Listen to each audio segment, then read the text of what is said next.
Ladha za Afrika iko hewani muda huu. Tunaenda kuwatazama Ghana ambao kimsingi wamefuzu kombe la dunia, lakini Cape Verde nao wamefuzu kombe la dunia. Isivyo bahati kwao, timu zote hizi mbili hazipo kwenye mashindano ya AFCON yanayoenda kufanyika huko nchini Morocco, lakini kwenye edition ya Ivory Coast walikuwa ni washiriki ambao to some extent walileta shock hivi kwenye mpira wa Afrika. Cape Verde walifanya muujiza, walifika mpaka hatua ya robo finali, lakini Ghana wakaondolewa kwenye hatua ya makundi. Tutakuja kutazama ni kitu gani kitakosekana kwenye mashindano ya Afrika baada ya hizi timu mbili kuwa zimefuzu kombe la dunia, lakini kwenye mashindano ya AFCON hazimo. Leopard John, ndio mara ya mwisho Ghana kufika kwenye rank ya juu ya mashindano ya AFCON ni mwaka 2010 walivyocheza finali na Misri. Baada ya hapo imekuwa kama laana hivi, yani hakuna kingine chochote kizuri wanachokifanya kwenye mpira wa Afrika licha ya kuwa na vipaji vikubwa sana. Tatizo liko wapi kwa Ghana? Unakuja kuizungumza Ghana ambayo kimsingi zamani ilikuwa inafahamika kama the Gold Coast. Wale wataalamu wa historia wamekuwa wanafahamu vyema. Ghana inaelekea kwa historia uko vizuri kinoma noma. Kawaida Ghana ni taifa ambalo kwenye soka barani Afrika wamekuwa wanatawala kwa muda fulani ama kipindi cha nyuma.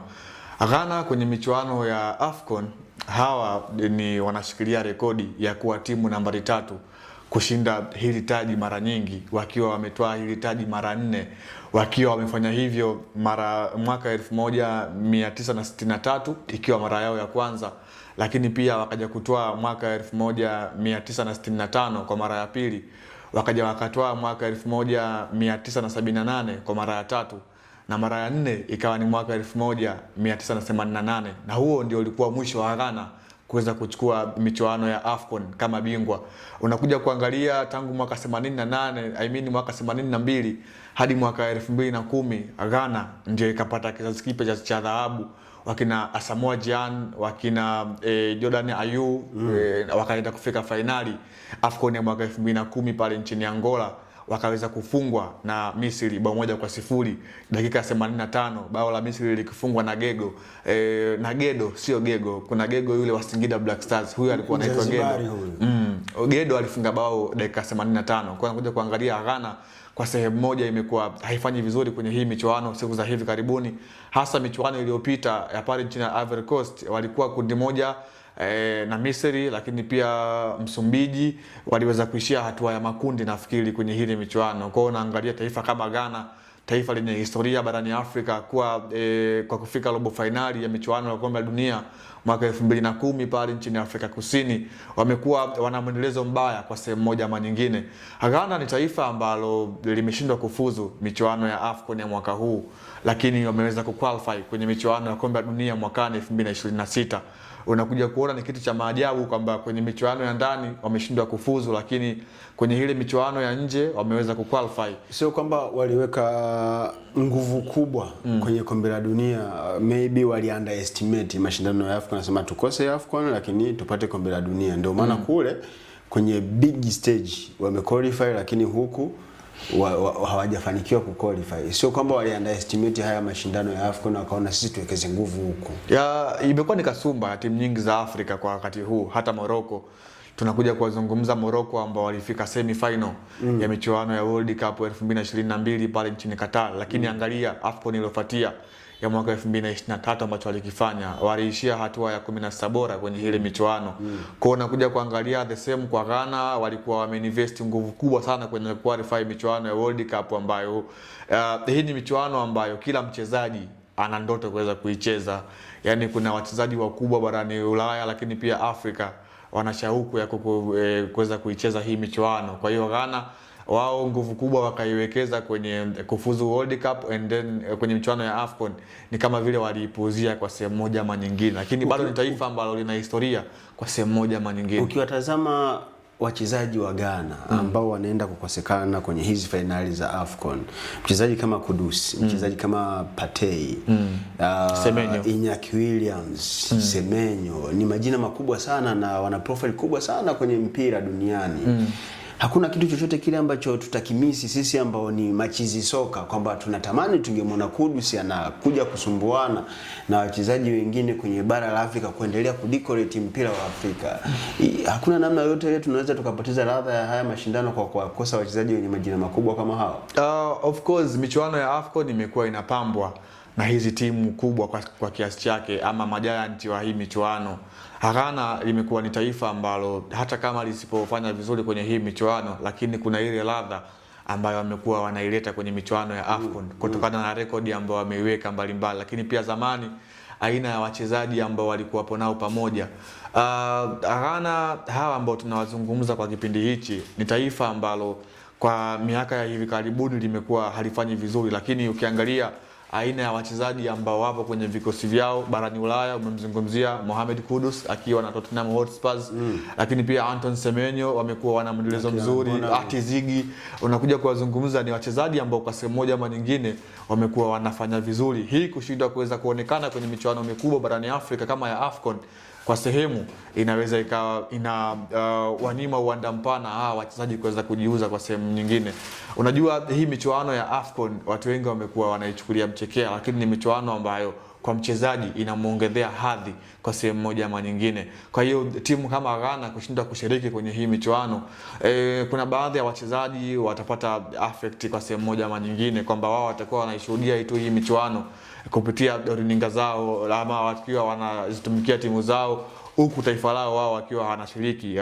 Siku za hivi karibuni Ghana wana mchezo wa kirafiki dhidi ya Misri, ambao huu utakuwa ni mchezo wa Misri kuweza kujiandaa kuelekea michuano ya AFCON. Ikumbukwe pia Misri wametoka kushiriki michuano ya FIFA Arab Cup kwa mwaka huu. Kwa hiyo unakuja kuangalia kana kwamba Ghana kwa sehemu moja ama nyingine wamekuwa ni timu ambayo kwa siku za hivi karibuni wamekuwa hawafanyi vizuri, na hii inapelekea michuano ya AFCON kwa sehemu moja ama nyingine kukosa radha za wale ama zile timu ambazo zimekuwa zina historia nzuri na zina rekodi nzuri kwenye hii michuano. Ukiangalia the way ambavyo waliperform mashindano ya AFCON 2010 na wazungumzia Ghana mpaka kufikia hatua edition ya 2024 2023 ambayo inaenda kufanyika 24, unaona kuna kitu chochote kile ambacho kama mashindano au kama mpira wa Afrika tutaenda kukikosa kwa sababu tu Ghana haimo? Achilia mbali kukosa majina makubwa ya wachezaji, kuikosa Ghana ambayo imeshacheza fainali ya 2010, kuna namna yote ile ladha kwa namna moja au nyingine itapungua, kwamba tungekuwa na timu nyingi ambazo ni competitive, maybe mashindano yangekuwa bora zaidi? Ni wazi Ghana kwa siku za hivi karibuni wamekuwa hawana ushindani ulioimarika kwenye michuano ya AFCON. Ni kama taifa ambalo historia ndio inawabeba, lakini ukija kuzungumza current performance kwenye michuano ya AFCON wamekuwa hawafanyi vizuri. Ghana ama kasumba ya timu nyingi za Afrika kwa wakati huu wamekuwa wakiamini walimu wazawa kwamba ndio wanaweza kuwapa kile ambacho wanakihitaji. Ndio maana Ghana wanaongozwa na mwalimu mkuu Otto Addo, ambaye huyu kimsingi ni mzaliwa wa Ghana na anaifahamu Ghana kwa sehemu moja ama nyingine, na Waghana wenyewe wamemwamini na wamefurahishwa kuweza kuwepo pale kama kocha mkuu kwenye kikosi cha Ghana. Na Ghana kukosekana kwenye hii michuano, ni wazi tutakosa ile ladha ama kuweza kushuhudia ugumu wa Ghana, lakini pia watu kuweza kuifahamu historia ya Ghana. Na nafahamu Ghana ina wachezaji ambao wali legend ambao wameshafanya vizuri kwenye bara la Afrika. Tunamzungumza mtu kama vile Asamoah Gyan, kila mmoja anakumbuka ya ile AFCON ya mwaka 2010 ambayo ilifanyika nchini Angola. Ghana ndio alikuwa hapo kwenye kizazi cha dhahabu ambacho kimepitia msingi mkubwa. Unajua kwenye kikosi cha timu taifa ya Ghana anayeshikilia rekodi ya kucheza mechi nyingi kwenye kikosi cha Ghana ni Jordan Ayew, mtoto wa Pele, raia wa Ghana huyu ambaye ana ndugu yake pale anaitwa Jordan Ayew. Hawa ni ndugu ambao Jordan Ayew ndo mdogo, mkubwa anaitwa Andre Ayew. Andre Ayew ambaye nadhani ndo alicheza mechi nyingi. Andre Ayew ndo amecheza mechi nyingi, akiwa amecheza mechi 120 kwenye timu taifa ya Ghana. Lakini mfungaji bora wa muda wote kwenye timu taifa ya Ghana unamzungumzia Asamoah Gyan, ambaye huyu amefunga magoli 51. Anakumbukwa kwenye mchezo wa World Cup 2010 Afrika Kusini akikosa mkwaju wa penalty dhidi ya Uruguay. Luis Suarez wa Afrika watamkumbuka vyema, lakini mimi naamini kile sasa kimeshalipwa. World Cup iliyopita alilia Luis Suarez kama unakumbuka, wanafungwa na Ghana Uruguay 1-0, hati Ziggy ana save header ya Edison Cavani. Okay, walisababisha sare iliyopelekea Uruguay waondolewe. Mimi ambacho kilifanya nikumbuke ni ile save ya hati Ziggy ambayo alifanya kwenye ile mchezo. Cavani alienda hewani akapiga ndoo afu hatari sana. Na wakati huo hana nafasi ya kwenda popote, ila wakaamua kuwakazia wakawafanyia ubwela. Suarez alilia, watu ndo mashabiki wa Afrika, sio Ghana, Afrika nzima ilifurahia kweli kweli. Kwa hiyo tukio kubwa ambalo linamfanya Afrika iendelee kumkumbuka Asamoah Gyan ni ile ambayo ilitokea Afrika ya Kusini mwaka 2010 akikosa mkwaju wa penalty ambao uligonga mtambaa wa panya katika mchezo wa robo finali dhidi ya Uruguay. Kwa hiyo unakuja kuangalia tangia kipindi cha 2010 timu ya taifa ya Ghana imekosa kuwa na kizazi cha dhahabu, hasa wenye mapenzi ya dhati na timu yao, lakini pia wenye ile asili ya Ghana moja kwa moja. Tunafahamu sasa hivi mataifa mengi wamekuwa wanachukua wachezaji wenye asili. Ile kwa sababu moja ama nyingine Europe wanawarudisha nyumbani. Kwa mfano hati Ziggy though ni mweusi lakini asili yake imezunguka sana mpaka kuweza kupata huo Ghana. Kwa hiyo unakuja Anton Semenyo the same. Kwa hiyo ile inachangia kwa sehemu moja ama nyingine kukosa ile testi ya upambanaji kwenye kikosi cha mataifa ya Ghana. Ndio maana tunakuja kuona kwenye michuano mikubwa barani Afrika taifa kama Ghana tumeweza kuwakosa. Kwa hiyo mimi naamini Ghana kukosekana kwenye michuano ya AFCON inaondoa radha ama ile shauku ya watu wengi kuweza kuishuhudia michuano hii kwa ubora zaidi. Maana Ghana wana historia kubwa na hawa bila kupepesa macho ni miongoni mwa wale majianti wa soka la mpira wa Afrika, hasa katika upande wa mataifa. Kwenye AFCON kuna kakundi fulani hivi, sorry to say this, ni kama kuna kakundi fulani hivi kawauni kana unyemelea mpira wa Afrika kanataka kudominate. Kwenye hako kakundi yumo Komoro, yumo Mozambique, yupo Guinea Bissau na Cape Verde na Madagascar. Hizi timu tano. Tanzania hatupo. Samani bwana. Tukiwa tunazungumza vitu vya msingi acha utani. Utakuwa sio mzalendo. Mimi naongeza Tanzania hapo inakuwa 6. No. Hiyo mimi siendi nayo. Tanzania pia ipo. Ni hivi. Hatujawahi kushinda mchezo hata mmoja kwenye mashindano ya AFCON. Rekodi za vipi kuwepo kwenye hili kundi. Rekodi zimewekwa ili mradi zivunjwe. Mimi naamini sasa AFCON Madagascar wamewahi kushinda, Mozambique wamewahi kushinda, Komoro wamewahi kushinda, Guinea Bissau wamewahi kushinda, Equatorial Guinea wamewahi kushinda. Sawa? Izito Equatorial wakinansu ni Equatorial Bissau. Guinea Equator. Hao wamewahi kushinda. Alafu kuna kaka yao Cape Verde. Yaani huyo ndo kaka wa wauni wa soka la Afrika. Hayupo kipindi hiki. Yaani hili kundi sasa hivi limeenda bila kiongozi. Tutamisi vipi Cape Verde kwenye haya mashindano? Lazima unaweza ukasema siku zote kwenye familia akikosekana mtoto mtundu ambaye amezoeleka, lazima tu familia itajua kwamba leo fulani hayupo. Of course, kwa hiyo tunaelekea kwenye michuano ya AFCON tukiwa tunakosa ile ladha halisi kwamba mtoto mdogo ambaye amekuwa and then anawatikisa wale majiant wa soka la bara la Afrika. Ni wazi Cape Verde kama angekuwa ni mshiriki kwenye hii michuano tungekuwa tunaamini kwamba kwenye hii mechi hasa wale ambao wanabashiri ingekuwa inapa wakati mgumu. Kwa mfano ingekuwa ni mechi kati ya Morocco au Cape Verde, nafikiri watu wasingeipa asilimia kubwa Morocco kutokana na kile ambacho wako nacho Cape Verde, kwamba ni timu ambayo ngumu kweli kweli, wana wachezaji ambao wanajua thamani ya timu yao taifa, wanaipambania kwa sehemu moja ama nyingine na wamekuwa wanafanya vizuri. AFCON iliyopita ilikuwa ni mara ya 4 kwa Cape Verde kuweza kushiriki michuano hiyo mara baada ya kufuzu kwa mara ya kwanza 2013 na finali zilizopita nchini Ivory Coast ilikuwa ni mara yao ya 4 kuweza kushiriki. Kwa hiyo unakuja kuangalia hata hawa Cape Verde kwa sehemu moja ametuzidi. Yaani wao waliingia AFCON ya 4 wakati sisi tupo AFCON yetu ya 3. Kwa hiyo wao walikuwa wana experience kwa sehemu moja ama nyingine. Wakaweza kufika mpaka hatua ya robo finali na kuondoshwa na timu taifa ya Afrika Kusini. Kwa hiyo kukosekana kwa Cape Verde pia kwenye hii michuano ni kama vile kuna kakundi kamekosa kiongozi. Kwa sasa hivi taifa la Afrika yule kijana bara la Afrika mtu ambaye yupo kwenye peak ni Cape Verde. Ndio maana unaona ameweza kuqualify kwenye michuano ya kombe la dunia na ulimwengu umeweza kusurprise juu ya uwepo wake kwenye ile michuano. Kwa hiyo unakuja kutizama AFCON inakosa Cape Verde ambaye binafsi mimi nilikuwa naamini huyu ndio angeweza kuwa anatupa matokeo ya kushangaza kama angekuwa ni mshiriki pia kwenye hii michuano, kana kwamba yeye ndo angekuwa anawasumbua wale vigogo kama alivyowasumbua pia msimu uliopita. Alikuwa anagawa dozi kwa wale watu ambao tulikuwa tunawaamini. Hata mchezo ambao anauondoshwa nafikiri aliondolewa na South Africa kwa mikwaju ya penalty.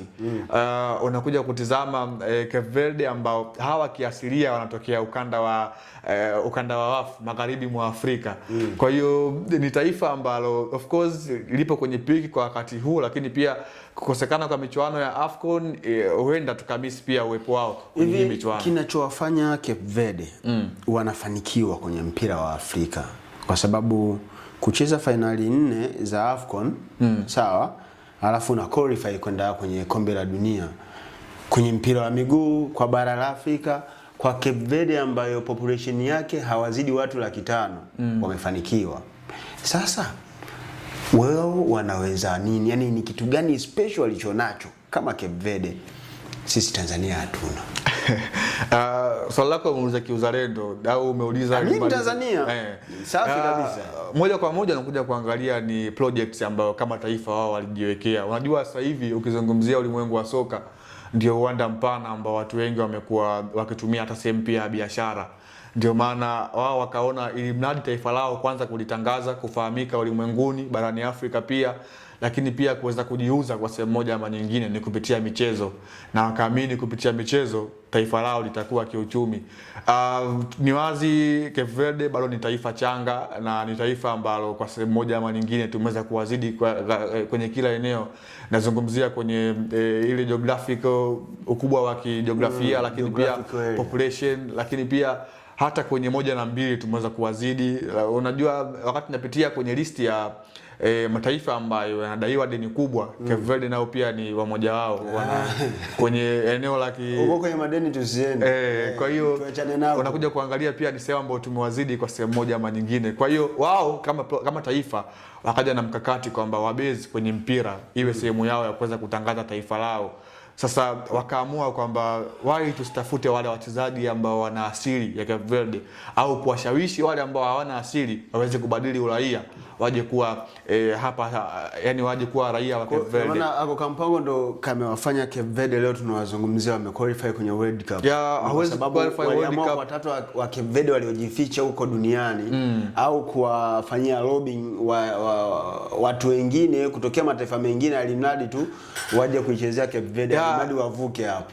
Ni wazi hawezi kufuzu michuano ya kombe la dunia kama ukiwa hauna wachezaji ambao ni quality. Unamaanisha na sisi Tanzania tuanze kufanya lobbying, tuwashauri watu twende Brazil tuambie John. Sio shauri mara ngapi? Tali na Lalakia yule pale. Charles Mombwa yule pale. Charles Mombwa yule ni Mtanzania. Of course, lakini lazima yule Tanzania. Yule alikuwa na haki kwenda kuchukua Uingereza, lakini ushawishi ambao Uingereza angecheza namba nani ndugu yangu. Ndio nasema yani hao watu wapo mmeshawashawishi ambao wao walikuwa hawafikirii. Yule goalkeeper yule alikuwa anaitwa Kwesi Kawawa. Yani hoja kuangalia wale hawajui Kiswahili kabisa. Kwa mfano huyo Charles Mombwa yeye anazungumza tu lugha ya Kiingereza, labda hao anajua kile Kiswahili cha kuombea maji. Haji Mnoga the same bado Haji Kiswahili anagonga. Huyu nani huyu nimetoka kumzungumza hapa Alalakia. Tali na Alalakia the same. Unakuja kuangalia yani wale ndio wamefanya ushawishi. Unataka wengine wakina nani? Yani ni wazi kwamba hakuna. Kuna yule kijana mmoja alikuwa anazungumzwa akaenda kwa Marekani, nimemsahau, alikuwa na Burundi. Bernard Kamungo. Bernard Kamungo. Watu kama wale ndio ambao ilibidi alikuja mpaka Bongo. Alikuja mpaka Bongo. Tukamweka bench. Yaani sisi tuna shida nyingi mwanangu. Hivi aliyetuloka Tanzania bado anaishi. Ile basi alishakukaa benchi. Umenikumbusha moja kati ya kipaji kikubwa sana ambapo kama tungeinvest moja. Unamwona yule Alphonso Davies wa Bayern Munich, Mkanada, Tanzania yule ambaye sasa hivi ni tumeshika kumconvince yuko anzia zake timu ya taifa ya Canada. Alafu Tanzania tunashawishiana vitu vya ajabu. Ile issue ya Kamungo nakumbuka kwenye national team call hapo alikuwepo. Alikuja mpaka Bongo. Hadi bench alikaa. Kuna mechi moja bench alikaa. Hakuchezaga lakini taarifa ambazo zilinisikitisha. Sijui ni za kweli. Kwamba walimhitaji kwanza atoe hela ndo acheze timu ya taifa. Kwamba walikuwa hawamwamini. Tuko serious? Kwa hiyo kuna dhambi zingine tunazifanya hata shetani atogopa. Kwa hiyo unakuja kuangalia Cape Verde, wao walikuwa wana mpango huo kuweza kuwapa ushawishi wale wachezaji wenye asili ya Cape Verde kuja kujiunga na kwenye timu yao taifa ya Cape Verde, au wale ambao hawana asili lakini wanatamani kuja kuwa raia wa Cape Verde wakawapa uraia. Lakini sisi kwetu hiyo inakuwa ni ngumu. Kwanza taifa letu haliruhusu uraia pacha, kwamba sisi Tanzania ni lazima ukane uraia mmoja and then ukubaliane na kuwa raia wa Tanzania. So kuna baadhi ya wachezaji ambao wao hiyo wamekuwa wakichukulia kama vile negative way na wamekuwa hawakubaliani nao. Nakumbuka kuna kipindi pia nishawahi kusikia Yusuf Poulsen yule nyota wa RB Leipzig, kuna kipindi naye pia alikuwa anatamani, lakini kutokana na hizi sera ambazo taifa limeziweka alisema siwezi kuja. Akaweza kushindikana. Kwa hiyo Cape Verde mpaka leo kufanikiwa ilikuwa ni project. Wewe Poulsen ungekubali? Uikane Denmark kwa Tanzania. Kwa hiyo unakuja kuangalia Cape Verde ilifanikiwa hadi hii leo tunakiri kwamba wao wametuzidi.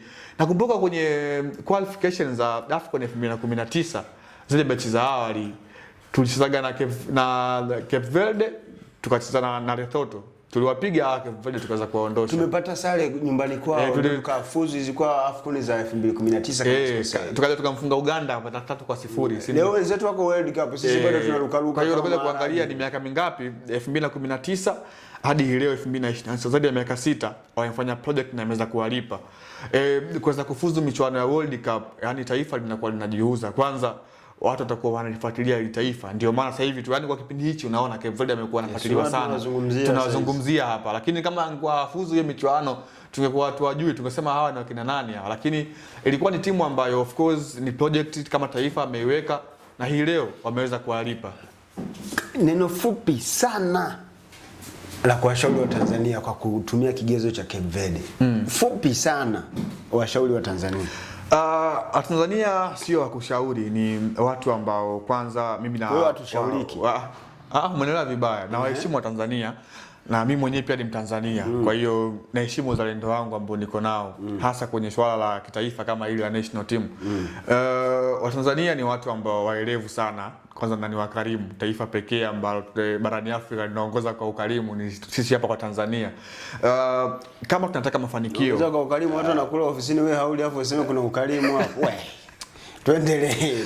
Timu ya taifa ya Tanzania kwanza inahitaji kuweza kuwa na project kama timu nyingine ambazo ameziweka. Mfano taifa la China, I think wao wameweka project ya World Cup 2050 kuweza kutoa hilo kombe. So unaona unasema ni mchekea, lakini ni project na huenda ikawalipa. So sisi leo ukija kumuuliza Tanzania ama mtu wote ambaye ni Tanzania, shabiki wa timu taifa Tanzania Taifa Stars, taifa lina mpango gani hasa juu ya timu taifa ya Tanzania, atakuwa hana jibu la kukujibu. Au tu ukimwambia timu yetu taifa ya Tanzania imequalify AFCON, inakwenda kucheza AFCON yake ya 4. Je, tunaingia na mpango gani au malengo yetu ni yapi? Atakuwa hana jibu. Malengo tunaenda kutafuta ushindi kwa mara ya kwanza. Ndio malengo ya Tanzania kwenye AFCON ya 2026 2025 ambayo inafanyika huko nchini Morocco kuanzia Disemba 21 siku ya Jumapili, ambapo Morocco watashuka dimbani kuwakaribisha visiwa vya Komoro kwenye mchezo wa ufunguzi. Wewe unaifuatilia ladha za Afrika, usisahau kuna zawadi Rafat Atia Award. Wewe unachotakiwa ukifanya, bashiri tu ni nani atakuwa mchezaji wa kwanza kufunga goli la kwanza kwenye edition hii ya 34 ya AFCON. Andika jina la mtu ambaye unadhani atakuwa mfungaji wa goli la kwanza, then Anwar TV kupitia ladha za Afrika tutakuzawadia. Tutakufikishia zawadi yako mahali popote pale ambapo unapatikana. Unaweza ukaandika jina la mchezaji ambaye unadhani atakuwa mfungaji wa goli la kwanza chini ya video hii hapa kwenye ukurasa wa ukurasa wa YouTube. Lakini pia unaweza ukaandika kwenye mitandao yetu ya kijamii, Instagram, Facebook, X, huko kote tunatumia Anwar TV. Nenda huko kaandike, then sisi tutaiona, tutaishi na wewe. Ikitokea mmepatia zaidi ya mtu mmoja, tutachezesha draw, kwa sababu lazima mshindi awe mmoja. Till next time, mimi Usama nilikuwa na Leopard John.